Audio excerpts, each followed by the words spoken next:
amount of time is devoted to just getting cooking, just getting the literally beat just even made. killing, you know, I literally just sit in the back of the studio. Yeah. I'm literally just on my phone and I'm just like killing, go to work. Yeah. And then when he goes, okay, Jax, time to start writing, and then he'll loop the beat, send it to me, and then I'll just see what I can do with the remaining time. Yeah. And then, but usually it goes like, cause like I'm a slow writer. Like I say it with pride, you know. Like I don't do my stuff fast. Yeah. So it's like Kellen knows kind of like the pace that I go at. So he's well aware that if we have a 4 or 5 hour session, he can maybe produce for like 2.5 hours, and I might actually just need to like go home with the beat and like come back and regroup and then lay out everything. And that's what we've been doing recently, and it's been working. That's the formula you guys have been going with. Yeah. Hey? Is there any benefit of you being there, sitting in the back? Like, are you actively being like, oh, I like the direction this is going in? It's like I'm showing like Kellen starts off like inspiration that I give him, like, yo, Kellen, like I want to do a Spanish type song, you know. I want to do a crazy dubstep song, and then he would like see what he can do with it to fit the vibe. Okay. And sometimes I have like songs ready for him to like kind of see as for like inspiration, and like he usually like goes, okay, like I'll take the hi-hat from this one, the 808 from this one, and form what you like. So yeah, no, it's been fun working with Kellen, because the main reason I've been working with him a lot is because of like the production side of things. Yeah. Because I've always lacked production and like having beats and stuff, and like it's always been a struggle. So I just feel like with Kellen's just like someone who knows my style really well now, and I can trust him to like send me 10 beats and like they're like all my vibes. Sure. All something that inspires me. But yeah, no, it's just been good. It's been fun, especially with Kellen being the guy he is. Yeah. He's great. You know, we had him on the show, and he's so passionate about what he's doing. He approaches it in a super professional way, 100%. But he's also like extremely talented. So he's got the whole package, you know. No, Kellen's dope. I love Kellen. 100%.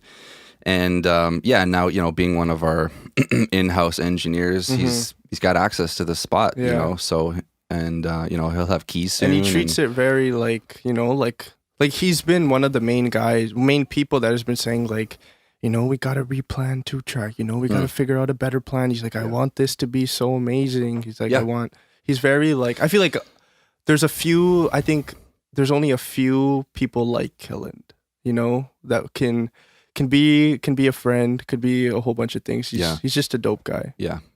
No, he's cool, man. And I'm stoked that you guys are working together. I've had the chance to hear some of the stuff. Yeah. I don't know if it's been released. Maybe by the time the show is out, it will be. But I heard Sundress the other day. Fucking so catchy, just like the ultimate just summer banger, dude. Yeah, like, no, that was the goal. It was needed something, because I haven't released anything since like V-Lone. So I've kind of just been in the shadows. So to like kind of come out with like a bang. Yeah. Instead of just like releasing another soul song, just go like, oh yeah, you know, it's another song. But instead of going like, whoa, like, okay, like this is what it is now. So yeah, it's the formula has been working, but needs to get a little faster, you know, more constant, the songwriting. Because it's like every time I write a song, it's just like I go through hell. Like I just go through hell. Like I'm scared to like pick up my pencil and start writing. Really? Because it's just like, it's always like, oh, like, am I, like, for example, like I love Sundress. Like I think like I speak of it in such an exciting tone, because like even I didn't think that I was able to do something like that good, you know what I mean? Like I was surprised with myself. And then like just to see, like even coming home and like seeing, okay, I just made this great song, can I do it again? You know what I mean? It's just like, and then it's like everything after writing is just like, oh, this word's not good enough. It wasn't as good as the last song. I got to change this. But really it's like, it's decent. You know what I mean? Like it works, but it's just like, you double think yourself. So you're feeling a little bit of pressure to match myself, live up to your last release, kind of. In a way, yeah. And it's a big mental game, because it's like sometimes it's not where I have to naturally songwrite. It's like, okay, I have a session Thursday, it's Tuesday, I have to write tonight and tomorrow. But it's like I'm locking myself in a room and writing, but it's like I'm not just letting my inspiration just come. You know what I mean? Like, for example, like I could be walking on the beach, you know, like with my friend, and I could be thinking about like summer love, you know, beach and everything, and boom, I get inspired to write this beach song. But it's like when I'm forcing myself to get a song done, it's like, okay, what is this gonna be about? Yeah, I don't know what to think right now. Like, and it's just like it's a lot. I was talking about it with Kellen actually. 2 days ago. I was driving Kellen home from a session, and we were just talking about how artists, producers, mixing engineers, like those three main things are very undervalued.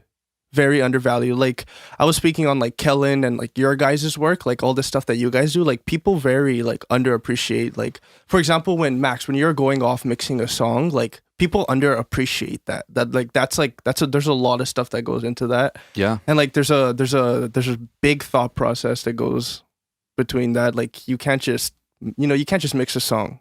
You know what I mean? You got to know what you're doing. Yeah, it's misunderstood. Yeah. It's misunderstood for sure. It's like an art form that it's happening, but the people aren't really aware of. They see you and they see all the little plugins and things on the screen and all the lights and stuff, and your song goes from raw to sounding fucking polished and ready for the radio. But there's a gap in between where people just think it's A to B, but they just think it's just like something that just gets done. You know, they'll wake up and boom, the song's mixed. It's so much practice and just 100%. Understanding what the hell is going on. Yeah, and even when you like, I've had sessions with like all the 2-track engineers, and like even when you guys are like mixing it, like I literally like always tell like all you guys, you, Denton, Kellen, I'm always just like, you guys are crazy. Like you guys are wizards. Like this is insane. And then like also from like the artist point of view where stuff gets undervalued, I just think people really think that like, you know, it's just a song. Where what I mean by that is like they just think you sit down, you know, you write this song in an hour, boom, go pump it out. But people don't really understand that there's a big thought process. There's a big process in general that goes into it. And it's just like, I understand, like I can understand now why so many artists that like I look up to like have depression and like anxiety and like stage fright, because it's like, like people say, you know, oh, how are you feeling so miserable? You can get anything you want. You have everything in life. But it's like, you know, like even when you're at that top, you're still pushing to get to the top, if that makes sense. You know what I mean? It's like there's no days of sleep. It's getting like 1 million Instagram followers isn't the end. Yeah, exactly. 100%. And like being at Coachella isn't like I'm done now. Yeah, retired. Like that's just the beginning. Exactly. You know, it's like where do I take it from here? Exactly. It's like what my friends who used to be really into World of Warcraft would say, like the game starts at level 70, bro. Yeah. Like that's when it gets. That's when it starts. All the grinding and leveling up is like to get to get to that point, and then you're the level 70 with your mount, and you can go anywhere in the world, but you're against all these other level 70s. Yeah, and you know what I mean? just like, and now the game's and that's where it's like it's also on. where people like people think that as the success comes, it gets easier.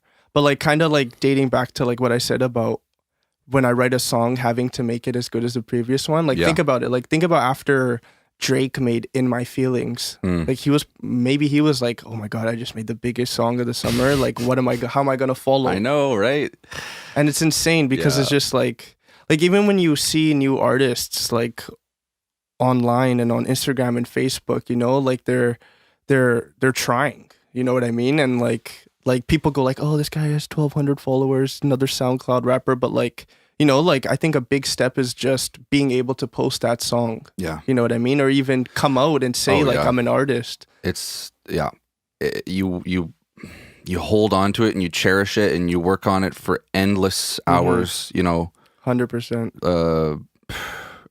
Louis was in here a couple weeks ago and he was telling me, he's like, you know, after the show, he brought out his laptop and showed me some of his secrets and stuff because I was so curious because it sounded so good. And he's like, you know, I put close to 300 hours into this one song. Yeah, no one. And that's kind of what you're talking about, I think, where people see the artist, they look at you, you know, you put out Velo and you put out Sundress, but they don't understand like, like the nights you spent obsessing over 100%. your lyric book and just doubting yourself, staying up late, refining, getting the mix right. It's so exactly the rabbit hole is so deep, right? And people just think it's just, you know, sit there with a pen and paper. Oh, diamonds on my wrist, diamonds on my fist. I could fuck your bitch. Like, you know, they think it's just like, and that's where I think a lot of people do come into the rap scene, because anyone thinks that they can do it, and anyone can do it. You know what I mean? If you're motivated, you have the right stuff along the ways. But I'm just saying that people think it's easier than it is, and they just enter this life blindly without knowing, you know, like what comes with it. Yeah. And it's just like, also with like all the hours that just go into a song, like, you know, people see like, oh my God, this guy just put out 4 good songs. But like, no one knows that there could have been 200 drafts. Oh my God. Or like 200 songs made before that one came out. You know what I mean? Yeah, man. People just think it's, okay, I need a song with 30 million streams. Okay, let me go write it. Yeah. You know what I mean? that's it. Yeah, like, that's what they think it is. And it's just, it's insane. Yeah, even when you know, artists are putting out an album, a 14-song album, there's probably 36 songs that are written, recorded, and mixed and mastered, label pays for, and then they go with their executive and they're like, okay, we got to pick, you even know, like hundreds. It could even be hundreds. Like, it could be way up there. Like, I know sure. Killy, when he records, like when he picks his album, like he picks through like 300 songs, 200 songs, and just goes, okay, what's the best 10? Mm-hmm. And you know it, and like I've also realized, like, I've always wondered, like, why do they do that? Why can't you just make 12 good songs? You know what I mean? Like, just work really hard on 12 songs. But it's like, even when I write, like, I see that, like, I can tell, like, okay, you know, this song's not that strong. Maybe this one's stronger. Yeah. You know what I mean? And like, you can see the level of strengths within your catalog, and like, with new inspiration, new motivation, like, there's only new vibes that come to you, and for you to just pick between it, it's hard. You know what I mean? Because it's like, especially if you're telling a story within your music and stuff, like, you know, you might go like, yo, this song is a club song and it could pop off, but like, you know, like, I'm talking about my mom who's sick in this song. So like, am I going to do something for the numbers, or am I going to stay true to myself? Yeah. So there's dilemmas. There's so much. But then you got to, you know, both of those songs are valid, and if you're going to put out a body of work, not just a single, you probably want to have a mix of those. 100%. You want to show different sides of yourself, your diversity, you know, your lyric writing ability, but also your ability to just make a fucking ignorant hook just that people are going to get turned up to, you know. Yeah, no, that's what it's all about. It's just it's a hustle. Like, even on your end, you know, the stuff that all you guys do, like, it's, you know, it's never like, for example, if you're a doctor, you know what I mean? Like, yeah, being a doctor is hard, but like, once you're a doctor, you know, you got it. Like, you know what to do. Like, okay, yeah, you got a sore throat, here, you take this. You know what I mean? Like, it's like it comes to the back of your hand. Yeah. And it's like I'm not saying being a doctor isn't easy, but I'm saying that years within that, you know, like, it becomes like muscle memory. But it's like the stuff that you guys do, it's like, you know, you can build that muscle memory, but like, every time it's that work, you know what I mean? Like, you have to put that same effort in every time. You can learn how to use an EQ and what a compressor does and stuff, but then every song's going to have a different approach. Exactly. That's the really beautiful thing about mixing, why I love it so much. It's like, you have your toolkit, but every single song you don't use the hammer, you don't use like the same 3 tools every song. Exactly. You got this toolkit, but it's like, oh, which one am I going to pull out for this? And how am I going to approach this? And it's so fucking creative. Yeah. And I remember when I was like going to music production school, and I'd hear other students being like, mixing's stupid, or like, I don't like mixing, or like, and I would just be like, whoa, bro, like, I feel sorry for you. Like, you haven't discovered the magic of it yet. That side of the world. You don't even know yet. You don't know. But for me, it's like, it's my passion, dude. The same way that you guys like to write the lyrics and you know, record and then get the video done and the whole thing. Like, for me, it's just hearing the sonics, and it's a sound puzzle, you know. And it's a high for you guys as much as it is for us, you know. It really is, and that's the cool thing about the whole studio experience, is that each person brings their unique thing to the table. Exactly. You know, and then you've got like your people like Natasha that are visual, and then you've got your the people that are going to, you know, set up the video and do the filming and thing. There's so many different expertises that go into like the journey of the artist. And you got Kellen, you know, you got an EDM guy who knows that world, you know, who can bring in people from that world. Yeah. You know, and even you and Denton, like you guys have different styles, you guys have different ways of doing things, and it's like it's unique. You know, Max has his way, Denton has his way. Totally. And we all have strengths too. Yeah. Oh, yeah. You know, like Kellen and Denton are better than me at certain things. You know, they're like, we each have, strengths. Yeah, no. We can all do the same thing, but for a certain project or certain song, you might be like, you know what, I think this guy would do a better job. Yeah, no. In the big leagues, you know, if you go through, if you buy CDs still, you can, people, by the way, and I have a whole bunch of them because I love them. But, you know, you go through and read the credits, and there are like guys that are considered like the top 10, like the A-list mixers. 100%. But they won't always get used all the time because they're the best. Yeah. There might be a certain song that's like, you know, Manny Marroquin, he's like the Jay-Z of mix engineers, but, you know, maybe he won't get picked because that's not the style that the artist thought he would do the best on. They might bring a different approach. Let's get this guy instead because, you know, he's got a resume of working on this style of music or whatever. So, and it's not taking away really from anyone's skills. It's just kind of like, yo, you know, you need this type of stuff. I think this guy's really good for it. Yeah. It's not shortcutting anyone's work or anything. It's just like, you know, it's almost like looking out for, that's what a family 2-track everything is about, you know, being able to be like, not being all like, oh no, like I'm the best mixing, I'm the best producer, like just come to me. It's just like, it's not like a money hungry family, you know what I mean? No. Like there's studios out there where it's like,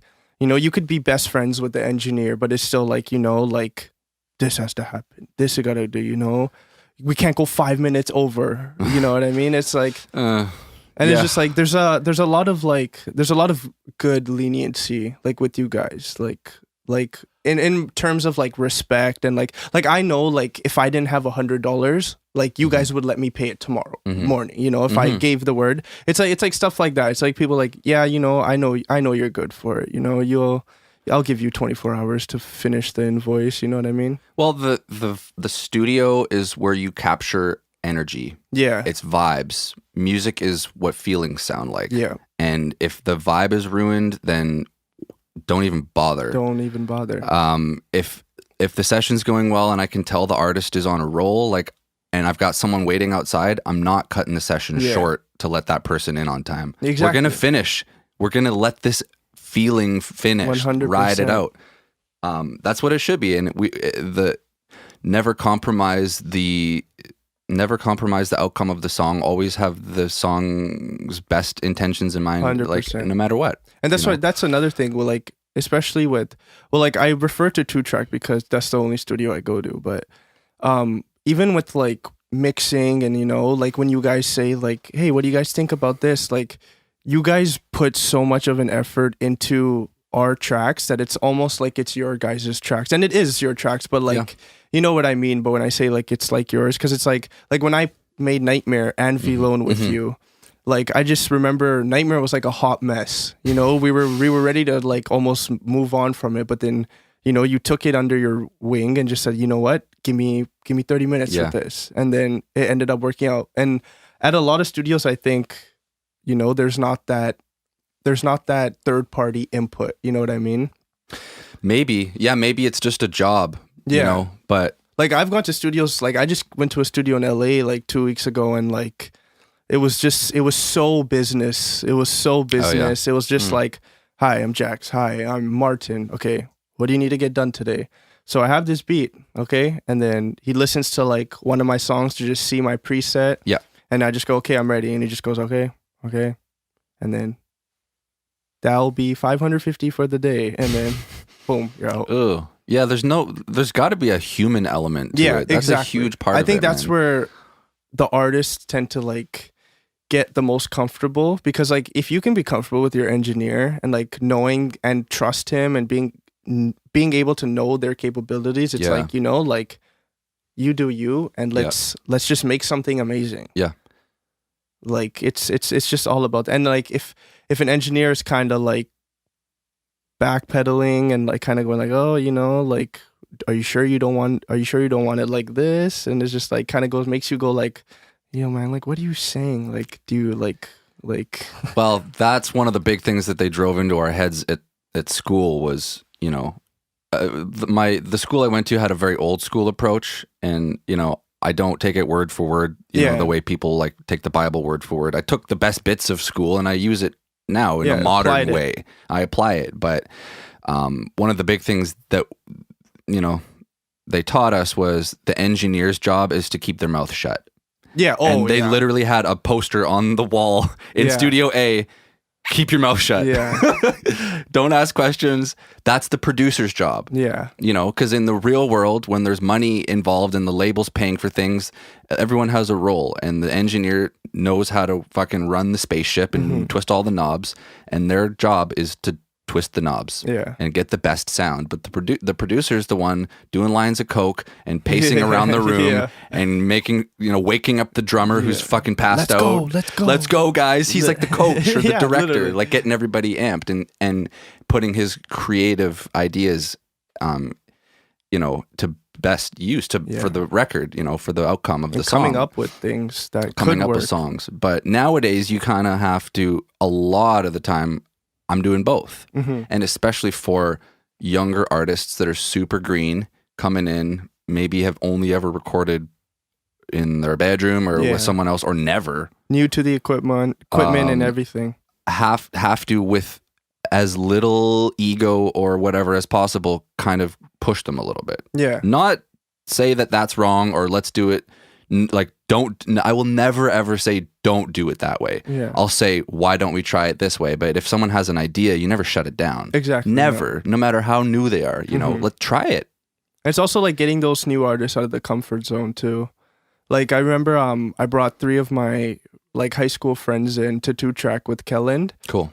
Because they were wanting to get like more real with it. They were recording in the bedroom, you know, mixing it themselves and you know, like they recorded a good chorus, good verse, but like they were confused with the clarity and like the high definition sound. And they're like, oh, you know, this doesn't sound like how we made it. And it's like, yeah, because you made it in your closet and you put on the most random auto tune that you can find. That you've never even heard these frequencies, bro. You've never even heard of what we got here. No, but and it's just like, you know, it's just like, it's really where people kind of see like, yo, like this is for real. Like this is the real deal. Like coming to a studio and stuff. Like it's just like people hear that how they actually sound in the mic, and it can rather change their perspective or it can make something really amazing, you know? And it's really tough. Like I remember when I was first coming to 2-track, like the first 3-4 sessions, like I was with Denton. And like I was just like I was shy. I was mic shy. You know what I mean? Like I was literally saying to myself like, oh, you know, like what if this guy thinks I'm trash and shit? You know, like I wanted to leave a good impression on Dentist, where it's like, oh, this kid's dope. You know what I mean? Yeah. And it's just like I've just now been getting out of my comfort zone. I mean, I've just been now getting comfortable with like people being around me while I'm recording. Like before, like I would kick everyone out and be like, you know, I can't record in front of everyone. Yeah. And or then, go in the booth. And stay, no, there's the booth too. Yeah. But it's just like, even with Kellen, it's just like, I trust him so much with my sound now that it's just like, you know, I'm okay with, you know, having the mic out and stuff in front of Kellen, because it's just like, he's building with me. You know what I mean? Like he's there to see my worst song. He's there to see my best song. Yeah. You know, and that's all you guys are, but it's just like, it's really hard to get out of that, you know, like that comfort zone. It's really hard to. That's, and that goes back to what you said earlier about like trusting your engineer and you know, we were talking about having a good vibe in the studio. Like, of course there are, you know, commercial studios that are running a business and some random person just 100%. Walks in, books the time, gets the song done, and then walk out and with as little fuck ups as possible. Yeah. But then there's really a benefit to building your team, 100%. Getting comfortable with your producer, engineer, and, you know, like you said, growing together, man, because all the top top dogs in the world have their guy. Yeah, and they've been that, like, and they Drake's came up guy, together. Yeah, you know, he's been there since day one. Yep. And it's like, you even go like, yo, who the fuck is this guy? But it's like, Drake will go like, yo, this is my guy. This is my engineer, bro. Yeah, this is the guy that makes me sound good. Yeah, exactly. And I think it's where the success gets shown amongst those artists that are able to, you know, like, not kind of boycott everyone and be like, yo, it's me against the world. You know what I mean? Like, I'm the best. You know, I don't want to work with you. You have 500 less views than I do. Oh, you know what I mean? Yeah.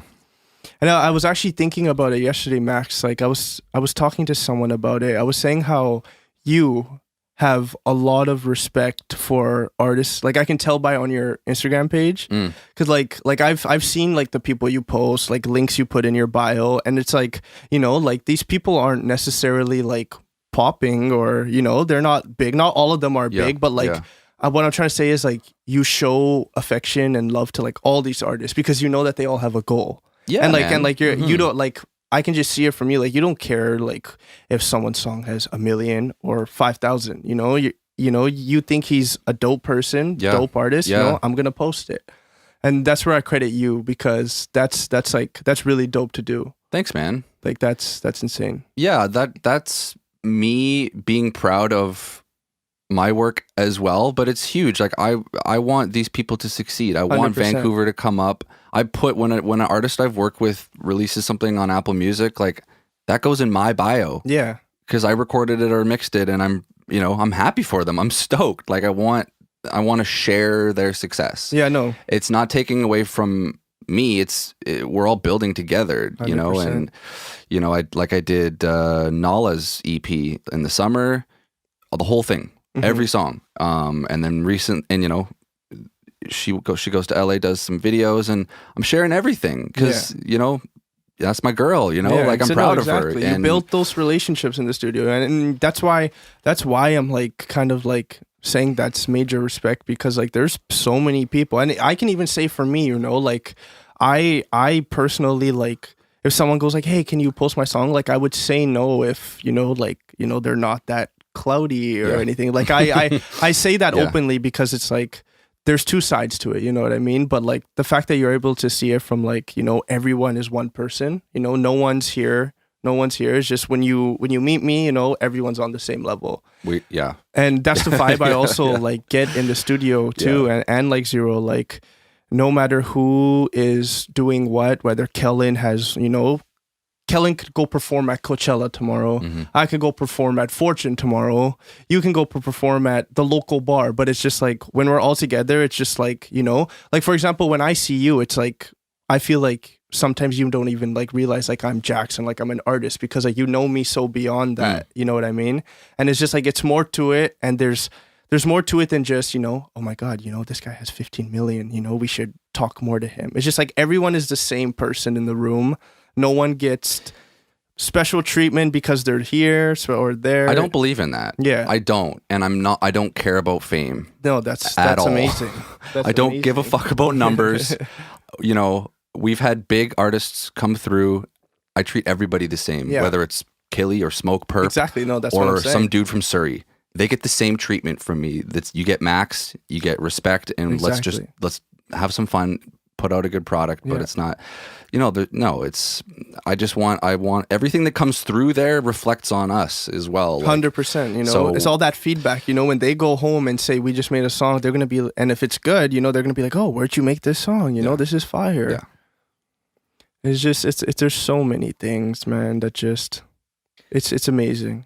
It's being very serious about music since like October, I've been serious about it, and just seeing like the 2-track space, just meeting people in the industry. It's just like, I've been awakened to like a whole nother world, you know, like a year ago today, like I was literally like training for basketball, you know, sitting at home and going to school and like not knowing who fucking Natasha Dion is and all these crazy people, you know, and it's just like, it opens a whole nother world. And it's just like I can literally say like I have like 2 lives in a way, you know what I mean? Like, I come out to Vancouver, you know, I hang out with my music people, friends that I meet in the industry, and then I go home and it's just like, you know, it's my high school friends, you know, like, it's basically like, when I'm out here, it's like, I'm Jax, you know, and I have a persona for Jax. And then when I'm home, it's just like, I'm just like a normal kid. Yeah. You know what I mean? And I'm a normal kid with you guys too, but it's just like, it's such a two sides of the world that you see,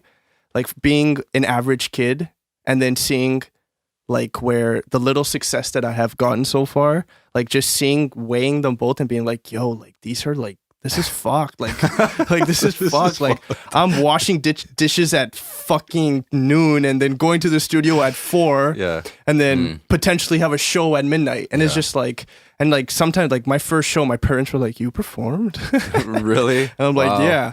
And there's just like, and even like with the family stuff, it's just like, you know, your family sees it one way compared to like how your friends would see it. Like, for example, like if I put out a song, you know, you guys, people in Vancouver might listen to it for what it is, but people that know you might be like, yo, what the fuck? Like, you don't have a Bentley in your garage. You don't have you don't have this. But it's just like, and that's where a lot of it comes from, because like all these rappers like Lil Pump, Lil Skies, you know, like they have such a persona. You know, Lil Pump's known for like being reckless. You know, he smashes his hotel room, and like it's all an act, you know what I mean? It's all like for the camera. It's their persona. It's a character. It's all about that character. And it's just like, I just feel like being out in van and stuff, like it allows me to kind of express my character more, you know?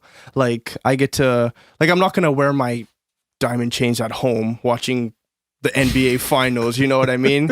I'm not going to get my hair braided to come home. And it's just like, I'm basically saying like I love the van world more than my at home world, and you know, and and I wish that, you know, like I honestly wish that like my Jax life can wipe out like my normal kid life. Yeah. Well, that's the goal for a lot of people, right? Yeah. And that's like one of the big questions I ask everybody is, you know, where does this music thing fit in for you? And, you know, is there a plan B? Is this a hobby? Like, what's the ultimate goal, and where do you weigh it on the scale? Yeah, exactly. But I guess you just answered that, is like you know, the momentum is there now. You're rolling momentum, and you're going to leave that behind. I'm seeing myself in like the life, you know, like I'm not saying like I'm like the biggest artist, but I'm saying like I do have some success attached to my name that I can vouch for. And like I have been seeing this success with like people just reaching out to me, you know, just saying like, hey, we should work. Hey, your stuff's dope. And it's just like, I love that. Like I love it. And it's just like when I meet people and they go like, hey, Jax, it's like they know me for Jax, and it's dope. Like it's just the dopest thing. And it's just like to be recognized like, as your artist, not 100%. And like something that I've been working on for like so long, and to be like having it click and like it works now, and it's just like people are liking it. It's just like, you know, like it's working, and it's a dope feeling. And and like I even like brand it, like I killed my past life, you know what I mean? Like I was made in a lab, like stuff like there's like crazy stuff. And it's fun how like how you said, there's so much creativity in like mixing and producing. Like there's so much creativity in the life of an artist. Yeah, man. Like there's so much you can do. Like there's so many ways to like connect that like I never even thought were possible. Like I never even thought like going to the club and just talking to someone like you or talking to someone like me could lead to like an Instagram follow. You know what I mean? Like that's a connect right there. Boom. Yeah. Like, hey man, I remember you from Fortune. That was dope. We had a dope night. Send me your new track. Boom. Sent to 5 of his homies. Boom. It's a chain. Yep. Now I'm trending in like Iraq or something. Literally. Yeah. And I just think I have a very different perspective from it because I'm 18. So I'm really like seeing it from, you know, like I'm a baby, you know, like I'm seeing it from this kid side. I'm able to surround myself with like people like you guys. So it's like I'm being taught, you know what I mean? Like Natasha's constantly helping me, like, you know, saying like, you know, you should be doing this, you know, this could be good for your career. Kellen's constant, all you guys are just saying stuff like it's just that guidance that like you guys are giving to like basically like a little brother, and like seeing like how all these other artists who are like 25, 27, 30, 40, you know, seeing where I can learn from them to like make sure that my stuff comes faster rather than me having to wait till 25, 30, 40 for something to happen. And basically just like find the mistakes that other artists that are successful that are doing and, you know, like apply it to myself and say like, hey, you know, like this guy fucked up by, he should have marketed harder. So I'll take into know like, okay, like market hard, like that's a big thing, you know. Drake didn't market, look what happened. And it's just like, it's a lot. Yeah. It's a lot. There's a whole, well, it's all consuming. Being an artist it's not, I don't think if you're going to be successful at it and you're going to go for it, like it should consume your whole life. Yeah. Every waking minute is you're considering, what's my next move? 100%. What did I do wrong? How can I improve? What I got to pay for? What do I got to pay for? Yeah. How am I going to pay for it? Like all these things. And then considering like how you're going to evolve from, like, where do I go from here? you know, my last album was this and I used to dress like that. Yeah. And but that's so 2018. Yeah, Like, what am I, you know, where am I going next? And it's always like you're always just having to one up yourself. That's you know, right. because you're being showcased on a global scale, and you want to be like, hey guys, everyone, look at me. Like I'm crazy. I'm good at music. Like look at me. I'm wearing this. Yeah. And like it's such a like it's so draining. Like I used to be like in high school. Like I just graduated, but. Like in high school, like I used to be like a cocky kid, you know what I mean? Like I had the freshest clothes, like I had the freshest shoes, you know, I drove a nice car, you know what I mean? And like I definitely was like that cocky kid. Like if someone said fuck you, I'd be like, fuck you to me? Like who the fuck are you talking to me? Like literally, but like getting into the music and like understanding it, it's actually like made me like more insecure. And it's just like, cause it's just like, oh, like, okay, like I bought this for the photo shoot. And it's just like, okay, I'm posting these online. Like, fuck, like, are people gonna say this? Are people gonna say this? Are people gonna think I'm whack? You know what I mean? And it's just like, it mind fucks you. Like, it just mind fucks you. Like, with the all, like, having to think about what's your next move, you know? Like, this is so 2018. Like, that's constantly flowing in your head as an artist. And it's just like, it's almost like you can't even just write and record. It's like you have to focus on all these like bullshit things, and it's annoying. It's not for everybody, you know. You definitely need like a tough heart to like be able to stick through it, through all the like just the bullshit and like politics, like just everything. That's what I mean. Like there's things from like everywhere on the spectrum that you get. There's all types of like good bad flavors that you get in the music industry. Like it's a bittersweet place. Sure. Yeah, and treacherous. Like you gotta really watch your back. And know, like you have your trust circle just so locked down. 100%. You know, because the bigger you get, the more attention you get. There's gonna be more people trying to feed off you. They're gonna be trying to be nice to you, two-faced. You know, because they act this way because they want something, and then they're talking shit behind your back and.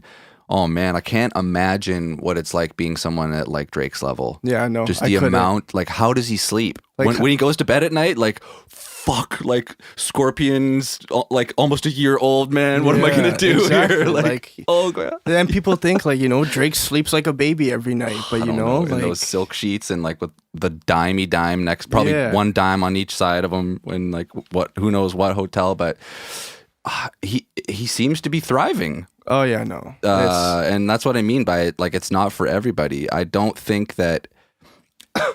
So people look at guys like that with jealousy, 100%, for sure, and pure envy, like pure envy and just hatred almost. But because they may be an artist themselves, but I would dare them to try and walk a day in his shoes, do the meetings that he does.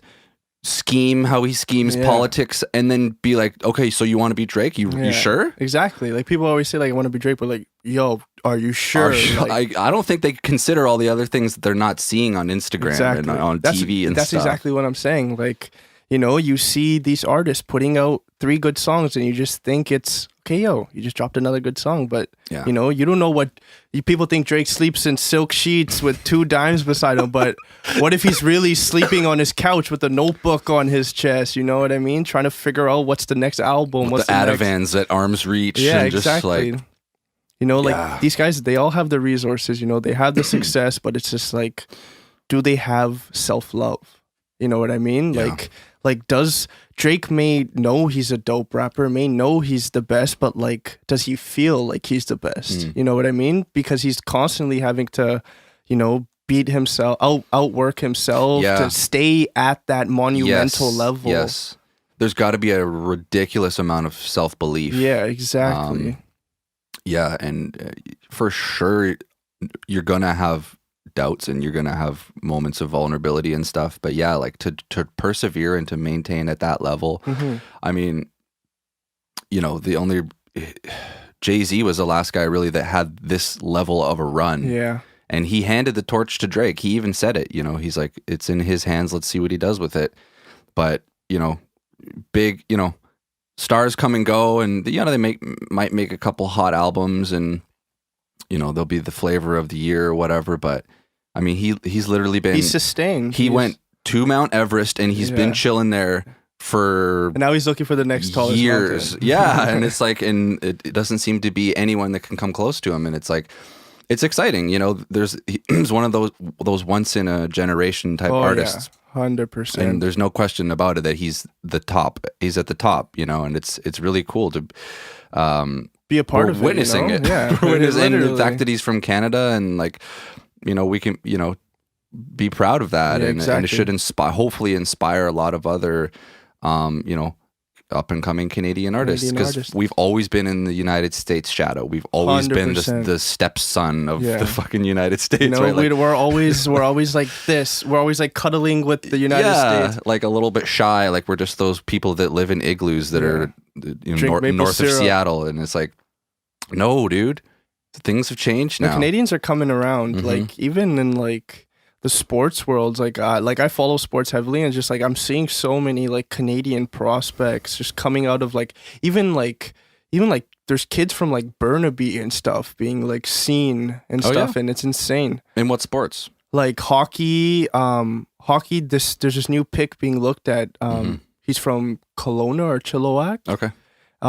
Basketball, the number one pick is from Toronto this year. The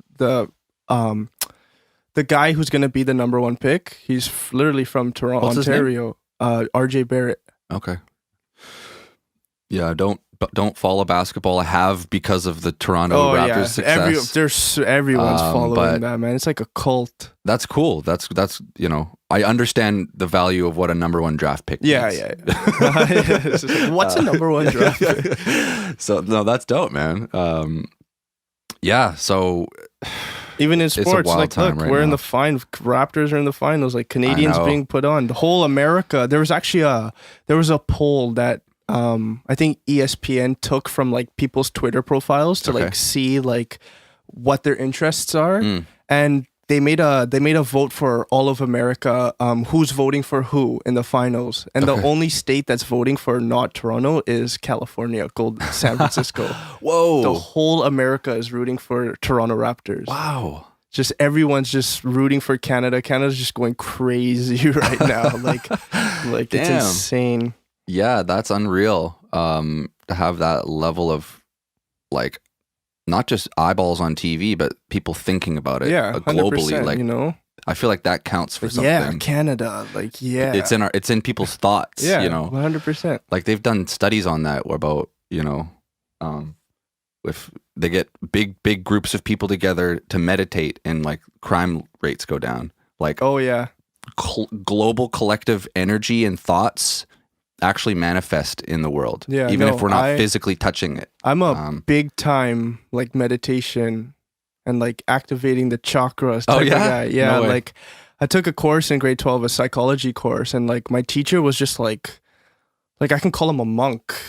Like he just believed in he believed like everything is a conspiracy, believed the Titanic was not really sank. Whoa. He believed of course the classic 9/11 inside job. Yeah. He's believed that like there's underground cities that no one knows about. And he's like a big time meditation. Like he thinks that manifesting your reality, speaking stuff into existence. He showed us movies on it, and it's just like it inspired me because of like the way of like the power that he's told us that like that chakra could like do, and like what meditating can do. And like I started doing it in like last year, and like it was really hard like to like just get in that zone. But like once you kind of like get used to it and like have the patience for it, like it's like if you're stressed, like I literally just take 10 minutes. I just lay down. I put like ocean waves on and I just go like just deep breathing. Yeah. And it's just like, it's insane. Like it's unbelievable. It's like almost like my like heart just like stops beating and I'm just like so at peace. Yeah. And it has a residual effect. Like it's not just in the moment that you feel it. No, like if you have a good meditation session, it carries over to the it's next day. It's like having a well-balanced breakfast. Like it insane. Stays with you. And it even like even my parents were saying like, yo, like obviously I'm gonna say Jax, but they're calling me as their son, but they're like, you know, you seem so much happier, you seem so much at peace. Because I've always been an attitude child. I've always given my parents attitude. Like even when I don't intend it. Like my mom could say like, "What do you want to eat?" And I'll be like, "Mom, shut up, I'm playing," or something. You know what I mean? More meatloaf. Yeah. And it's just like even they saw like the meditation was like working for me and like putting my mind at peace, clearing my mind, and it's just like. And I even got my mom on the meditations, and it's been helping her migraines. Unreal. And it's just it's definitely a world that needs to be touched on with a lot of people because I think it could like change civilization if it's used in the right ways. I've been practicing meditation since, you know, I'm 30 now and probably since I was 15 or 16. That's like insane. I got into it like midway through high school through some books and things like that and like I'm not out here saying I do it every single day. Yeah, but you know, you're keeping up with it, you know? Fully. Like it should be taught in like 100%. elementary school. 100%. You know, take naps and okay, kids, we're gonna follow our breath right now. Okay. If you get in the habit of doing that at that age, carry that through your whole life. Oh my God, everyone would be happier, more peaceful, more in control. Like it's just but it's still one of those taboo woo kind of like it's definitely crystals. Like, you know, people understand people who when it comes up in conversations, they immediately like, I don't know, they just judge you for it. Yeah, it's like, yo, like what kind of weird shit are you doing? Yeah, in your room? Like you're a weirdo, like, or you know. And people are also you walk around like, barefoot, scared. like, you know, but it shouldn't be. It should be more approachable. It should be talked about, like working out. Yeah, exactly. And like people are also like scared with it, like. Yo, like, what are you doing trying to activate other parts of your brain? Like, what if you activate something that isn't good? You know, it's like, yo, and that's how I was in the beginning. Like, I was like, yo, like, what if I summon a demon or something? You know, because like you do go to those places, you know, where you can definitely explore and kind of bring energies to you, auras to you, and everything, and it's definitely is scary if you don't have much knowledge on it. But like as me and you, like people who are familiar with it, like we could say like, you know, like there's a very short or even impossible rate where like you could summon something of like the bad or something. I don't think I've ever heard of such a thing. Like if you're just meditating and following your breath. I mean, if you're, you know, there is the occult and there's the dark arts and, you know, like fucking Ouija boards, man. Oh, yeah. Like, and it is familiar water, like that. All that chakra shit, like it does relate to like that Ouija creepy stuff. It's the same thing, but it's the dark side of it. It's the flip side of the coin. Exactly. It's all that intangible spiritual stuff that's in other dimensions, but it's just the bad side of it. 100%. And that's where people get scared because they think that when we tell them like, oh yeah, this does this, you know, you should do this, follow your breath. They think that you are showing that bottom side of the coin because that's the only side of the coin that they know of. So it's like when you open, like when I was open to the world of like being able to, like when you have your chakras engaged, you're able to like enhance your body. You know, it's almost like you get quote unquote superpowers in a way, like the way that it's explained. But I think a lot of people don't know how it's so medicating, but they just see it as like, oh, yo, you're doing some creepy ritual shit. Yeah. You're going to do something weird. Yeah. It's just taboo.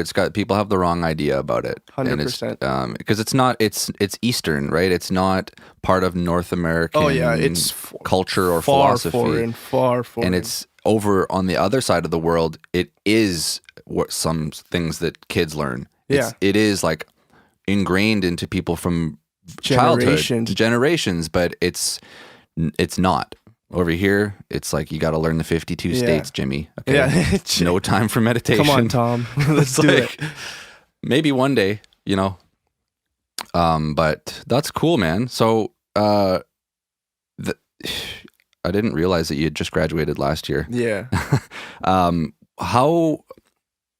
How long have you been doing this at this not at this level? Because I know, like you said, you know, the last year has just been, the momentum's been building, everything's been going so fast. But like, at what point was it, like grade 8, grade 9, grade 10, where you got interested in music and you decided like, oh, I want to try this. This is something I could do. Like, you know, it's actually, I actually have such a funny story every time I tell this. Me and my buddies from high school, we would make diss tracks on kids from our school. Cool. Like, just like the kid we hated the most. We just, you know, get like a Drake instrumental song, just copy the exact same flow, but just change the lyrics up a little bit. And we would just make it in my house, you know, have a sleepover at my house, just make a funny song. And like, there was one time we made a song and one of my buddies was like, hey, like, you know, like your lyrics are like, actually, like, they're not bad. Like, you know, you actually have a flow, you have a voice, like everything, like, you know, like, why don't you try it? Like, why don't you try it? And then, you know, I kind of, because I've always been someone who's like, you know, like, I'll do something super hard that I almost know is not attainable just so I can obtain it, if that makes sense. Like, I will go take a calculus class knowing I'm a dumbass, but I just want that challenge and to like come out and be like, fuck yeah, like I just did that. You know what I mean? That's good. That's a good like, attitude to have. I just finished a paramedic course. Like, I'm a certified paramedic now. Like, I just have to apply to BC Ambulance. Holy shit. And it's just like I would never fucking be a paramedic, but it's just like, it was something hard, something that's respectable, and it's just like, you know what, like, I'm gonna go for it. You know what I mean? Dude, and that's really cool. Yeah, and it's just like, I'm gonna do it. So that's how I tackled like the music. I was like, you know what, fuck it. You know what I mean? Like, let's just try it. So I just went to a studio a couple times. You know, had fun. It was kind of more of just like it was more of like a senior year fun thing. You know, one of those things that I didn't think would go past once I got busy with college and stuff, because college was on my mind at this time and all that. Yeah. But then literally, like, once I started coming to 2-Track, like, I met Brandon, I met Natasha, I met everyone, and like, that was kind of like the first real group of people who have like said that, like, you know, that helped me realize, like, you know, like, your stuff's good, man, like, keep going. And it was kind of like a reality check where it's just like, okay, yo, like, I can do this, you know what I mean? Like, I can actually do this. And then just ever since literally like September, coming to 2-Track, meeting Denton, making Nightmare, and like Nightmare was my second song I ever made. Holy shit. Yeah. Okay. So like, after Nightmare, just like, I was just like, okay, you know what? Like, I can do this. And it's just, ever since then, it's more of treating it seriously than like being serious, if that makes sense. Like, you can be serious about music and you can be pumping songs out of your closet, but like, it's not gonna maybe get what you want. Yeah. But when you're going out, you know, like, working 30 hours a week to get money to pay for that studio, you know what I mean? Because like, you have that drive. Yeah. It takes it to another level, and it's more about knowing that I can do it rather than, you know, like, should I do it? Like, it's not like should I try this? You know, like, maybe I could be good at it. It's I'm gonna do it. Like, there's no doubt. It's just like, I'm gonna do it. It's rather, and like, now I'm at a state where it's just like, it's like, I literally tell everyone this, like, this is my catchphrase. It's like, it's rather this life or East Hastings. Oh my God. Like, it is. It really is. And I think a lot of people get motivation from stuff like that. Like, even like I think this is completely stupid, but like, rappers with like face tats and stuff, you know, like, one of my favorite rappers, Lil Skies, rapped about how he has tattoos on his face for motivation because he knows he can't get a job. Whoa. So he's like, That's twisted. I tattoo my face, so it's just like, I know I can't get a job, so it's really, I have to do this. Like, purposefully not giving yourself a plan B. Purposely making your only like route. Wow. This music life, and it's just like, yeah, okay, you're fucked up, man. That's so stupid, but it's just like, you know, like, low key, like, low key, like, respect. You know what I mean? Like, especially if you're able to pull it off. It's like, you know, you did something to an extent, but you know, you did it, and it's fire. So you got into this accidentally. Yeah, you could say that, honestly. But you're like, I mean, you obviously enjoy it. Yeah, it's not just, you're not out to just prove yourself that you can do this. Like, there's got to be you're in it for the music. You like the process of, you like being the artist, the whole package. But and it's just also like came about in a weird way. Yeah. But like just like within the drive in me is just like of course there hasn't been anyone out of Vancouver yet, so that's something that's like, let's do it. Yeah, and to be the first. And it's also like I really just want to like be able to help my people. You know what I mean? Like people can say this could be a controversial thing I say, but it's just like I don't want to be working like 9 to 5 and like having to go home and like cook and like barely having money for like groceries, like I can only buy my kids 3 or 4 presents for Christmas, like I understand, like, yeah, you should be lucky you get 3 or 4 gifts, some kids don't get any, but it's just like, I want to be able to like do everything at the maximum. Like, for example, like if I blow up in music, like I want all the money, I want all, and I want to come back and like, I want to help everyone like that's close to me, like I have a goal of cleaning up East Hastings, like completely funding a huge project to like help those homeless people, start building houses, like tear some of those old ass buildings down and like put up a high rise or something and like have something for these people who have no shelter, you know what I mean? Like, yeah, there are homeless shelters, but like, like, what is it really That'd doing? be cool. You'd be Vancouver's Nipsey Hussle then. Yeah, no, exactly. It's just like I want to go up to like I want to be able to like go up to you, Max, and like go like, here, Max, here's $10,000, man. You're my guy. Like, I want to be able to like just do that. Like I'm not saying just have the money so I can like make you love me, but I'm saying the money because like, like it all, everything comes with the money. Yeah. You know what I mean? Yeah. Like you get the respect with the money. Like as much as people don't want to say it, like, oh, like, are you in it for the money? Like, why are you going to school for 7 years? You're trying to get a good job to make good money. Yeah, like, for sure. Like it at the people say it's not all about money, but like in my personal thing, I think it is all about money. The greatest quote, like, is to explain what you're trying to say is that Kanye line where he says, "What you think I rap for? To push a fucking RAV4?" Yeah, exactly. Like, no, exactly. You know what I mean? Exactly. Like you're doing it to get the full, the full everything. Yeah, working our fucking asses off around the clock, or we could be at Save on Foods. Exactly. I'm doing this. Yes, I love it, and but my family's having fun. My family's okay, but like, could they be living a life where they could actually be like just enjoying it? Like, not even like blowed out in money. My kids are in a mansion. Just like being able to like, hey kid, hey son, you want that toy? Yeah, sure, let's get it. Not like, oh son, like I just bought you one yesterday, I gotta pay the bills and then get you another one. Like I want to be able security and like I just like I want to be the guy to like help everyone, like I want to go back to my high school, help my high school like renovate or something. Like I just want to put like, I don't like, I'll buy my mom a car, I'll buy my house, I'll buy my couple diamond chains, but like and a lot of artists say this before the money comes and then they change after, but like my goal, what drives me every day is literally just like, you got to get this money to help your community.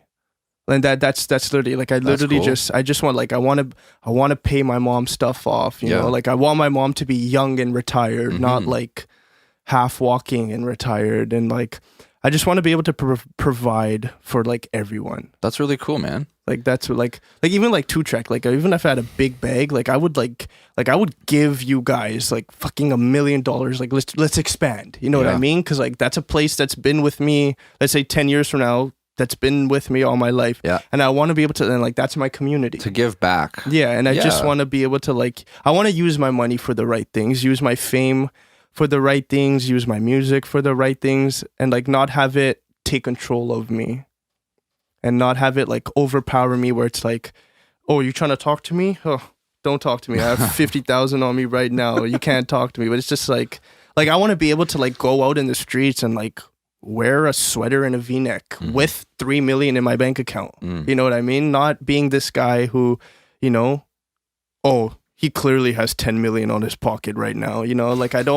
Like I don't want to be like, I want to be like a Bill Gates. You know what I mean? Like someone who a philanthropist still shops at Old Navy, but could buy out the whole rent for you. Could and own. He still shops at Old Navy, but could own Old Navy. Yeah, exactly. And I think those are where like the most successful people are, because like they're smart. You know what I mean? They're not fucking spending $300,000 on chains. Doesn't seem to be extravagant. He gives back a lot. He's got. He'll never ever spend all of his money, but he's using it for good things, for sure. But like, look at the scale that he's on because of the way he's treating his money. You know what I mean? He's not buying his daughter a Tesla. He can buy his daughter a Tesla. He can buy his kid a Lamborghini. You know, his kids don't have to go to school. They can take over Microsoft in a couple of years. But it's just like, he's never let any of the power take control of him. Yeah. He's kept his same mindset throughout, and that's why he's so successful. That's why I think he's so successful. It's humble. Like, he's just humble. And also, you know, completely spoiling your kids like that might ruin them. 100%. Even like you could have a car for each day of the week, but you know, why don't you go learn how to work? Get a job. You know, gain some respect for yourself. Exactly. Don't ruin your kids. You know. But like, there's a lot of like famous rappers who just like, you know, they give their kid that silver spoon. You know, ever since birth. You see that a lot. And it's just like, this kid's famous. He's verified on Instagram, but like, it's literally because he's, you know, like Drake's son or something. Like I respect like the people like Bill Gates, or even like people like, controversial, Donald Trump. Like, you know, like, yeah, sure, Donald Trump's a million things, but like, he's made his son a man. You know what I mean? He's gave his son a big job. His son's not just Donald Trump's son. You know, like, he has his companies. He works for Donald Trump too, but like, he has sustained his own like work environment and his own salary. He's given him something to be proud of. Yeah, exactly. Instead of like $1 billion, here, go work. Yeah, I'll give you a chance to work for $1 billion, but I won't give you the $1 billion. I think that's cool. Yeah. You know, and it's just like even I would expect with Bill Gates, like when he turns over in his grave one day, you know, I'm sure he would have a thought about giving it to his kids, you know? You know what I mean? It's just like, yeah, sure, that could be a silver spoon too, giving them fucking Microsoft. But it's just like, you know, like, just like how we said about Drake, you know, like, we don't know how much work goes into just having Microsoft. Yeah. You know what I mean? So those kids are really possibly learning the biggest values of their life, holding the biggest token in their hand, but they still have to work for it. Yeah. Yeah, you should always have to work for stuff, man. It'll give you, you know, self-respect and self-esteem, and just sitting around scrolling all day is not good for anyone. You got to be busy, no matter how much money you have. Like, just and have things that you're interested in. Oh, 100%. Have passions. Have a reason to wake up.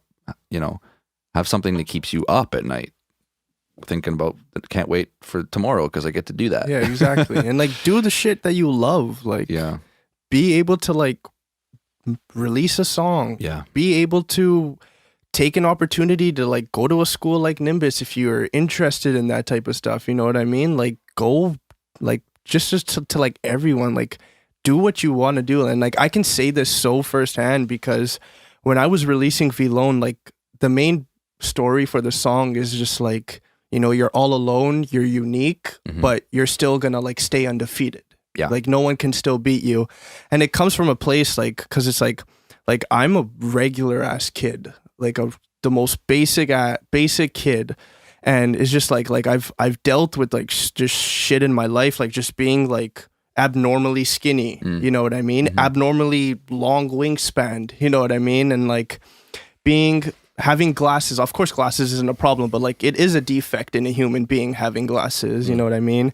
You know, just having like, I'm anemic. I have like a whole bunch of health problems. I've had like 2 lung surgeries. Damn. Like, just I've been through it, and it's just I just want to be able to tell, like, you know, that next kid sitting in English class right now, you know, saying, "Fuck, I don't want to do this. I want to do something."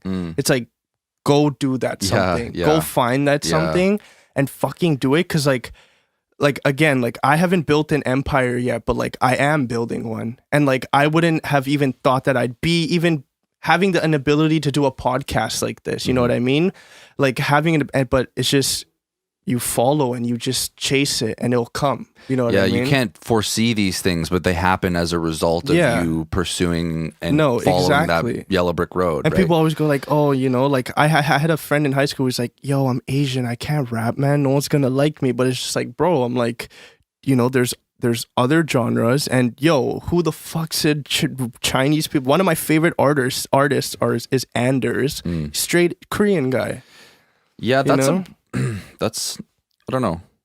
But it's just crazy how, like, I just feel like with my generation, like the 2000 kids and all that, like, it's just, there's a lot of pain in kids these days that they cannot, like, get out, like, just stress levels and, like, feeling like they're trapped, you know, like, even within their, like, environment, like, fuck, mom says I have to be a lawyer, I guess I gotta be a lawyer. You know what I mean? There's no, like, there's not even a chance, you know, like, there can be a kid out there that sings better than Celine Dion or Ariana Grande, but like he's being held back from an opportunity because of like self-doubt or like strict laws he's in with his household or something, you know? Yeah, that's really unfortunate. And it sucks. Yeah, I would just hope that, you know, parents could get past that. Yeah. Ultimately, you know, I don't have kids yet, but ultimately it should be make your child let them be happy. Let them 100%. fall. Like, isn't that why you made them? Let them live life. Let them find out for themselves. Let your kids fall and let them get back up on themselves. You know, yes, you may want them to be the accountant, but you know, this person's really passionate about pottery. Like, let's see what he got. Let's see what he's got. Go fucking support them. Let them do that. Yeah. Like that's happiness. And especially if a kid is young. You know, if they're young and like if your kid's like 30, you know, playing World of Warcraft in the bottom of a mother's basement or something, eating Doritos or something, you know. Had to be Doritos. Yeah, like just like it, like there's a point, you know. There's a point where it's just like, okay, yeah, go get a job, or like, oh yeah, you know, follow your dreams. Yeah. So have your I just that's a huge thing. I hope everyone gets a chance to find that, whatever it is. Oh yeah, 100%. It doesn't have to like you know. We did finish just talking quite a bit about, you know, money. However, you know, that shouldn't be the motivation. It should be. Oh yeah, no, not at all. It should be like, you know, you only get a certain amount of hours in the day, and you know, when your gas tank is empty and you're 80, you're gonna look back and say, "Fuck, why didn't I try that when I was 20? Why I missed that opportunity? You know? Why didn't I go for it? Why didn't I ask that girl though? You know, why didn't I take that opportunity? It could have changed my life, you know? And it's just like, and it sucks because it takes, you know, like 30, 40 years for you to say that, to be like, yo, like, fuck, you know, should I have went skydiving that day with my homies, you know? Should I have taken that shot and went to the club with that girl, you know? Like, it's just like, and that's another thing, like, even with me, like how you said that, like, I really don't want to, I want to look back in 80 years and be like, I'm ready to go. I've done everything I said I could do. I've had an amazing life, and I just don't want to have any doubts or no regrets within my life. And it's just like, you know, and I've been noticing recently too, like how short a day is. Sometimes, and especially when you're having fun, how it just flies by. It's or insane. If you're busy. Like especially like when like I've been like heavily writing like recently more and more, but it's just like I would wake up at like 10 or 11 and I would think that's a decent time, and then boom, I check my phone, it's like 3:30, and then it's I see what you're saying. Like, now time, about days being short. Like days are just like short, like like fuck, like it's just like 24 hours is like nothing. No, oh my gosh. And then when you do all of those things in the day that you have to do, like feed yourself and you know, get dressed and, you know, all these other things, there's even less time to do the things that you want to do. Exactly. There's all these necessities, distractions, driving from A to B, all the distractions, maybe some emails you have to write or whatever. But like, oh shit, I lost an hour here. Fuck, I lost another hour. Oh shit, my nephews are here. Fuck, gotta go see them for a bit. Vanishes, right? Yeah. So fill those hours that you do have with something that you fucking want to do. Even if it's even if it's like 1 hour, 2 hours, if you can get like those solid hours in, like you can complete like a lot of stuff. Yeah, Yeah, people write books about that, for God's sakes, Exactly. about being, efficient with the amount of hours you have in the day. Study smarter, not harder. Yeah. Oh, for sure. Yeah, because it's like a car spinning its wheels in the mud. If it's not hitting the ground, and it's just you can crank that gas pedal all the way down as much as you want, but you're not going anywhere. Yeah. You got to find the foundation and then use it wisely, and then push yourself forward. Fuck yeah, dude. So what's next? Like, what's the big plan? Summer's coming up. Yeah, well, the big plan is Sundress is coming out on the 21st. Okay. And with that, just hoping it performs well, and then gonna film a video for it within this month. Nice. Awesome. And then 2 weeks after Sundress, or around 3 weeks or a month, push, maybe the limit would be a month, I have like a Spanish-y type song that I've like made, like a Spanish beat. You heard it, the Hola Mami. Oh, of course. Yeah. Oh my God. So that one's gonna be coming out kind of after, just to kind of like that double jab to like everyone, you know what I mean? Just hit them quick. And plus I've been gone for a while, so it's just like the people deserve at least more than just a song. And then when Hola Mami drops, I will release the Sundress video to kind of re-blow up Sundress again. And then the Hola Mami video, and that will take us to like maybe August, September, and then start doing an EP probably. Awesome. Get one of those cooking up, and possibly even do a big feature by the end of the summer as well. Like get someone like on a big artist to like. I was gonna. The plan was to like get someone reasonably big and then fly them out here, film a video here, get them recording in 2-track, okay, and then just kind of get the whole experience, because like I like, if I do a feature with someone, like I don't want it to be like, yo, here's $10,000, okay, I'll send you the verse, you know what I mean? Like I want it to be like a mutual thing where it's just like it's a song for both of us, not just like, oh yeah, like I was on this guy's song, not just a transaction, not just a business move. It was just like, yo, like Jax, like, yo, I think this could work, like we should try this would be dope, like, and create together. Like literally create something together. Like that's literally like what me and Boslin are doing right now. Like we're just, like we were stumped on a couple beats, but like it's not like, oh fuck, we can't work together. It's just like, you know what, let's sit down, let's look at some beats, let's find common ground, and like let's find something that we're both inspired about, not just one or the other. And it's just definitely building together. And I think that's where like the best work comes out of, when you're able to get like two creative minds working on that one thing. Because it's just like, like with me and Boslin, like we both have a lot of strengths to offer to an instrumental, a track, or anything. And it's just like colliding them two makes like a whole like new world in a way. Yeah. And it's just like, it's like dope seeing like what he's got to offer, how he understands this melody compared to how I understand it. Right. And just seeing how his creative mind flows, see how mine goes, and it's just dope. It's really fun. It's a lot of fun working with other artists. You learn a lot, I've just been learning a lot, and it's the most fun I've had, man. It's happy and sad, like the whole process of making something. It's again bittersweet, but it's like that. Someone said this on Jimmy Kimmel. It's like, my wife is a pain in my ass, but she's my pain in my ass. You know what I mean? Like that's my pain in the ass. You know what I mean? And it's also like, you can't live with them, or you can't live without them. You know, it's just like sometimes I want to throw my laptop and say, fuck this, I hate this shit. Like this is boring, I hate it. But it's just like, you can't. But then you have those moments where you finish the song. Oh yeah, those euphoria moments. You're just like, oh, like I am God. A fucking god. Like I am gonna top Drake. Like, you just and like that's like I was telling, I think Kellen, like it's the best high. Like after you come home and like you just made a song, and like just driving home listening to it and just being like, fuck yeah, like yes, like like I did something good.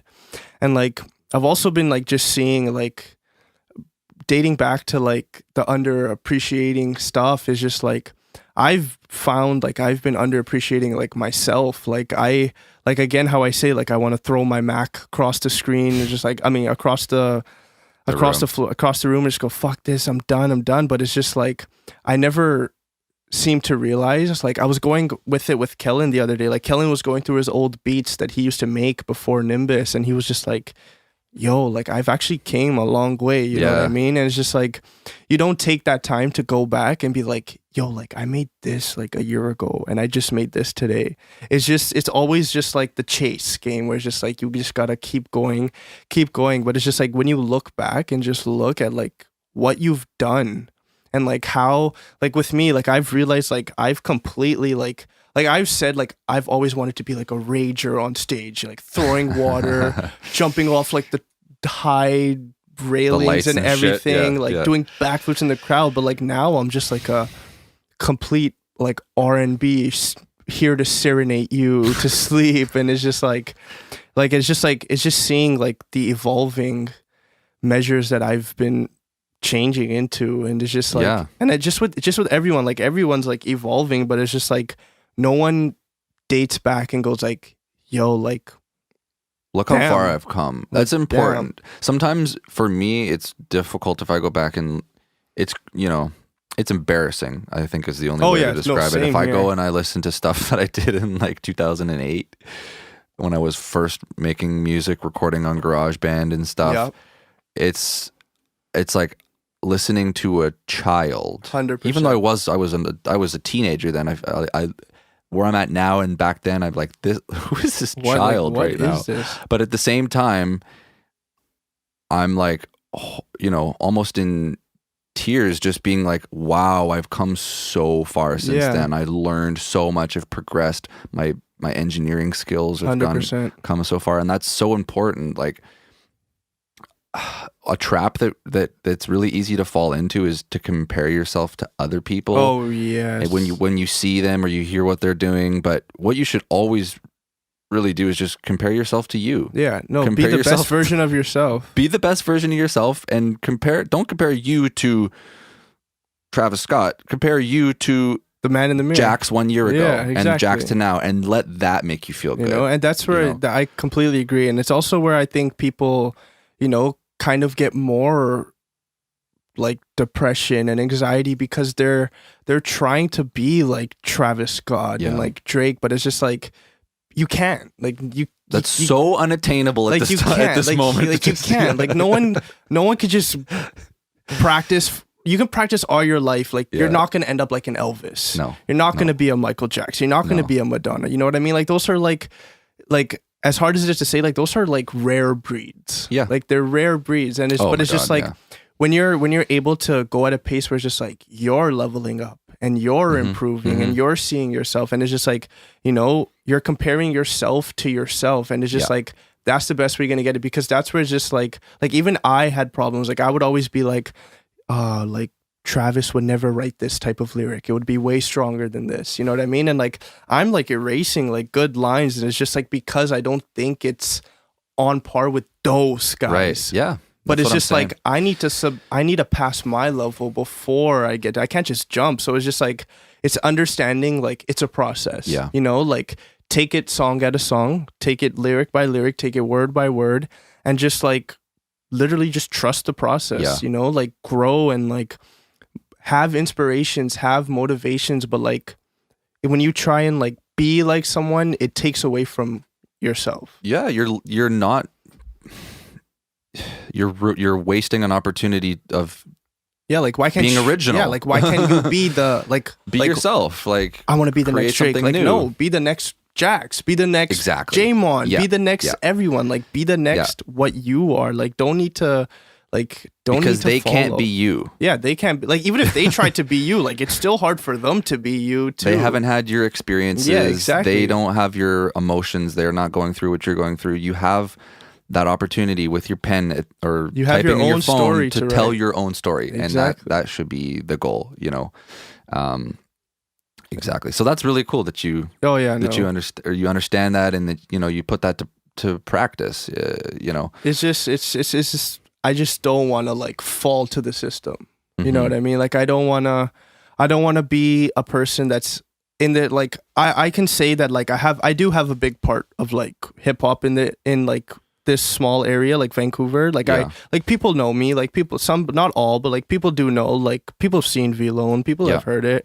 But it's just like, I just think that with all that recognition and everything, it's you want it, but it's just like fuck. Like it's like fuck, because it's just like these people are coming to you and saying like, hey man, like I love your shit, you know, like it's dope. Like I can't believe you got these many views on it. But it's just like fuck, because you're always like 70K might be good for you, but I need 170K now. You know what I mean? So it's like, yeah, thanks, man. It's like saying, it's like telling your kid, good job, like you caught the ball. It's just like thanks, man, I appreciate it, but like gotta go harder. Yeah, I got bigger plans. It's just like it pleases you, but it's like it's such a short pleasing. It's just like, thanks, man. Like I really appreciate that, but then it's just like, okay, what's my next single? Yeah. You know, it's just like, yeah, and it's just it's crazy. Like it's I love it, but it's just like, I think I also like respect myself for having that type of mentality where it's just like I'm always able to be like, okay, like how do I get more grand, more crazy, more tension on me, more this, you know, instead of like basically instead of shying away from it, like I feel like I attack it.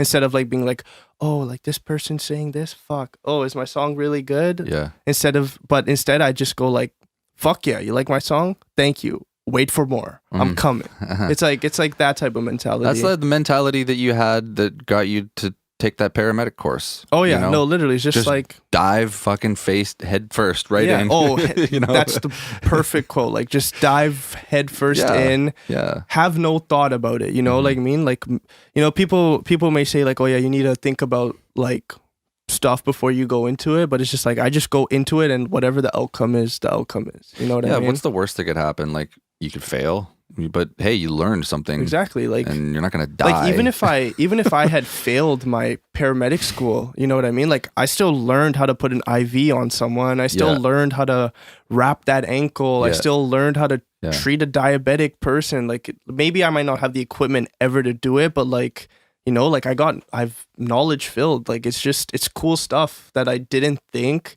would be dope, but is dope. And it's just like cool. The most interesting man. That's crazy, man. That's going to be your shirt. The life of an 18-year-old. Yeah, man. Holy smokes. Dude, this has been super fun. Yeah, no, this is amazing. Thank you so much for coming through. Before we get you out of here, where can people check you out online on social media? Instagram at Genocide JAX, man. That's it. Genocide JAX. And Spotify JAX. You guys know the songs. V-Lone, Nightmare. Yeah. Sundress, June 21st. Sundress, June 21st. It's going to be fun. It's going to be many more to come throughout the summer. Oh, yeah. Stay tuned. Stay tuned. Stay tuned. Cool, man. Everything's coming. Well, yeah, thanks again, dude. This has been huge. Thank you for having me. You're welcome. Hopefully people have learned some fun things today, got a chance to, you know, see the other side of you. Yeah. Not behind the camera or behind the studio mic, but, you know, get to meet the man, you know, 100%. The man behind the myth. Yeah, thank you so much, everybody, for listening today. Hope you're having a fantastic week, and we will see you next time. Peace.